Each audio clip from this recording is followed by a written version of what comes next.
Today we're going to be taking a tour of PagerDuty AIOps and how it can improve your operations. The AIOps solution is comprised of four key pillars: automation and orchestration, noise reduction, triage and root cause analysis, and the visibility console. Let's get started with automation and orchestration. Orchestration can act as a force multiplier for operations teams, allowing them to enrich events and create complex logic across multiple services while triggering webhooks and on-platform secure automated diagnostics to help in triage and resolve incidents. There are two types of orchestrations that you can configure in the PagerDuty platform, both global orchestrations and service level orchestrations. Let's go ahead and dive into a configuration for global orchestration first. Let's take a look at central operations here and point out some of the key features of global orchestration in the PagerDuty AIOps. First and foremost, it allows multiple integration sources, so one team can have all of their tools feed into a single global orchestration, which allows them to normalize data across multiple tools and engage automation and enrichment activities consistently, regardless of the tool source. An additional feature here is you can create new integration keys and migrate these from other rule sets and orchestrations. So as you migrate from event rules or want to merge teams together, you can do that and start applying consistent logic across all events coming into the PagerDuty AIOps. Now, at the global level, you're able to normalize and transform these events. So let's take a look at what that configuration looks like. Here we can see we have the host name extraction. So what this is doing, if we see an event with a host name, it's able to extract that information, maybe add it to the summary field, or use later in additional logic for orchestration or calling automation within the platform.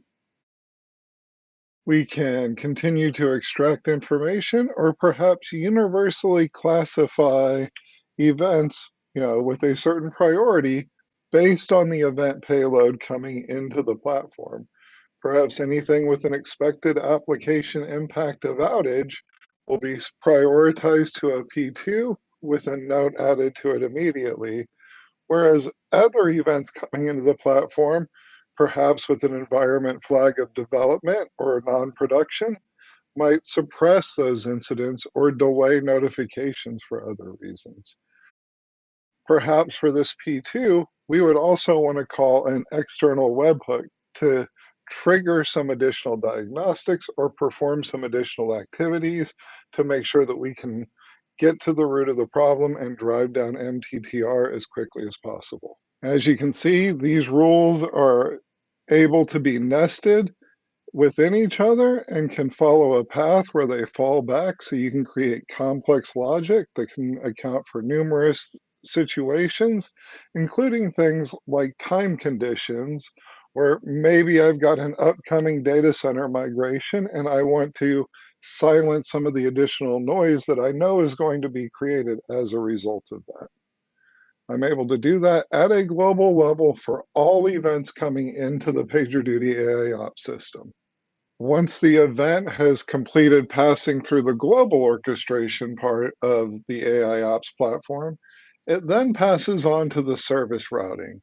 This allows you to define conditions that tell the platform when to route these events to which services for assignment to the appropriate teams. Let's go ahead and take a look at our first condition here, where we've set up a simple condition where we just say if the OS is Ubuntu or Windows, we're going to go ahead and route this to the server service, right? And additionally, you'll see that you've got routes for DC virtualization, maybe the web front end service. So as these events are coming in from multiple tools, we're able to route those to the services to get it to the right team to resolve the issue as quickly as possible. Let's go ahead and take a closer look at the service level orchestrations part of the PagerDuty AIOps solution. This page likely looks very familiar to the global orchestration page that you've already seen. Now, this allows any events coming in at the service level, either through a direct integration with the service that a team can set up, or an event coming in at the global level through the global orchestration that we just showed off during this webinar. Within the service level orchestrations, you'll see a lot of the same capabilities that we saw at the global level, where we can use event data to drive complex logic and decision making, such as suppressing dev events coming from a dev environment. Maybe we don't want to create incidents for those. Additionally, I can call things like automation based on contents of the payload. So maybe if I have a root partition, I know that this could be potentially impactful to the system. So I want to drive up a higher priority and get the common Linux KPIs. Using the secure automated actions on platform automation for PagerDuty, alternatively, I could call a webhook to engage another automation tool or response system to respond to this incident based on developer requirements and team needs.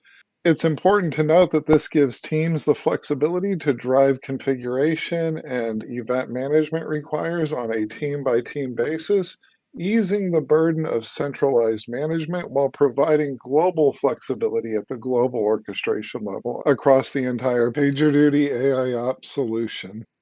For the next part of our overview, we're going to take a look at the PagerDuty AIOps noise reduction capabilities and how easy it is to configure noise reduction settings. First, let's take a look at noise reduction settings and how easy it is to configure PagerDuty AIOps functionality to intelligently group alerts along with other alert grouping capabilities. In order to reach these settings, you simply navigate to the service configuration and go to settings. Under the reduce noise section, you can click edit configuration. And here you'll see several options available for your use. First, and often the most recommended, is intelligent alert grouping with flexible time windows. This is a rolling window that will intelligently group alerts based on event similarity, user reinforcement, merges, split operations, and can be quickly and easily configured by a user to get up and running and see immediate value from the intelligent alert grouping functionality in the PagerDuty AIOps solution. Up next is content-based alert grouping, which allows you to specify alert fields that you want to use in order to drive grouping logic. In this case, you might want to group all events that come from the same source. You can combine that with multiple fields and custom fields across your payload to say maybe anything with the same team along with the same source is going to be grouped indefinitely for that incident once it's created. Additionally, PagerDuty offers time-based alert grouping with windows ranging from 2 minutes all the way up until the incident is resolved, which means all new events arriving to this service will be grouped into the incident until it is resolved and closed, either through the API or by a user. PagerDuty offers transient alert detection through auto pause incident notifications. This allows users to configure transient alerts that typically resolve via API within this time window up to 15 minutes, so anywhere from 2 minutes to 15 minutes, and will delay notifying responders and give these events a chance to resolve before engaging the on-call engineer, reducing noise and fatigue to the on-call responders and reducing configuration from the tools that are sending into the PagerDuty AIOps solution.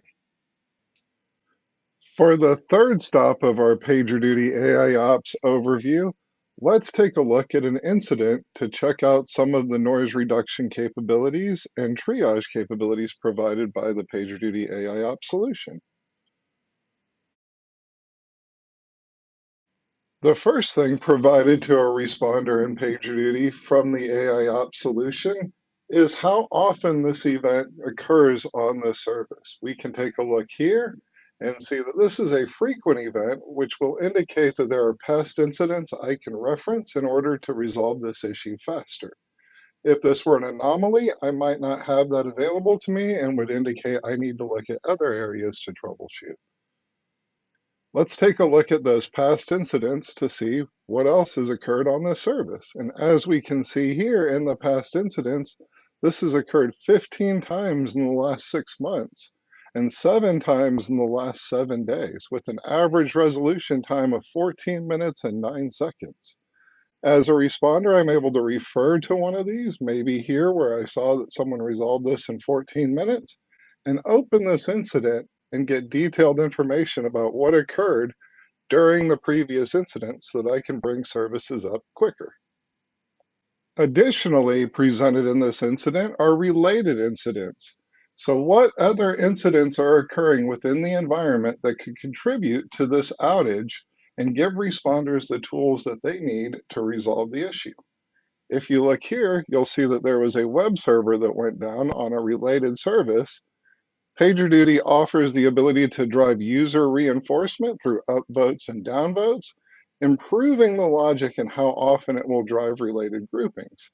Now, this can leverage both service relationships and event patterns across any service within the environment to indicate when a related incident is contributing to the issue at hand. Another feature of the PagerDuty AIOps solution are recent changes. As most people in operations will tell you, the majority of major outages are caused by a recent change. As we can see here, there was a deploy failure 2 minutes before this incident started, which would give me the tools I need to start looking into resolving this issue. Additionally, the automated diagnostics were triggered at the time this incident was created and pulled back key information that can help responders triage and find the problem quickly and effectively by providing real-time diagnostics at the time of the incident creation. Another key feature of the PagerDuty AIOps solution is the ability to surface up probable origins from any service across the entire PagerDuty environment that will indicate where a likely cause of the original issue is coming from and give a likely origin score based on the data, the patterns the system has seen previously, and user reinforcement and training. For the final stop of our AIOps solution overview today, we're going to take a look at the PagerDuty Visibility Console. This allows responders to see real-time information about the environment and really drill into the things that they care about. As you can see here, we can add additional modules. Let's go ahead and add an incident and changes timeline. This would allow a responder to see if there were any changes that could have contributed across the environment to some of the incidents happening and the overall health of the environment. How often are these incidents happening? And I can zoom in at different levels across this. Each user can fully customize their own dashboards, and we can add all the information that we care about based on my personal needs. Additionally, it has complex filtering abilities where I can filter down to the particular team and only see the incidents I care about. As I can see here, everything is healthy for the API platform team. However, my container platform group is dealing with a couple of issues currently that could be contributing to the outage I am experiencing. This allows responders to focus on the areas that they care about and that they are experts in, while providing visibility and availability to the rest of the organization. Thank you for taking the time to look at the PagerDuty AIOps solution today.